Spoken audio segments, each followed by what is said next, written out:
Hello friends, இன்றைக்கி நம்ம சேனலில் பன்னீர் பட்டர் மசாலா பார்க்க போகிறோம். வாங்க பார்க்கலாம். வெங்காயம் ஒரு கடாய் எடுத்து வெங்காயம் தக்காளி போட்டு தண்ணி ஊற்றி வேக வச்சுக்கோங்க. ஒரு கடாயில் எண்ணெய் ஊற்றி சில்லி பவுடர், மஞ்சள் தூள், உப்பு அது போட்டு பன்னீர் போட்டு நல்லா வதக்குங்க. தக்காளி வெங்காயத்தை நம்ம பண்ணதை ஆற வச்சுக்கோங்க. ஆற வச்ச மிக்சியில் போட்டுக்கோங்க. பட்டை, லவங்கம், சோம்பு இதெல்லாம் போட்டு நல்லா அரைச்சிக்கோங்க. அது கூட உடச்ச முந்திரி. ஒரு கடாயில் பட்டர் போட்டுக்கோங்க. பட்டர் எல்லாம் மெல்ட் ஆனதும் இஞ்சி பூண்டு பேஸ்ட்டு போட்டுக்கோங்க.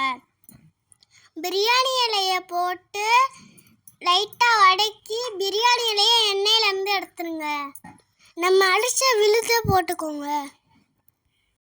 பச்சை வாசனை போனதும் மசால் பொடி ஒரு ஸ்பூன் போட்டுக்கோங்க.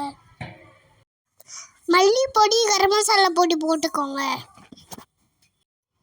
பச்சை வாசனை போகிற வரைக்கும் வதக்கிக்கோங்க. நம்ம வதக்கி வச்ச பன்னீராக போட்டுக்கோங்க. உப்பு போட்டுக்கோங்க. இப்போ நம்ம பன்னீர் பட்டர் மசாலா ரெடி.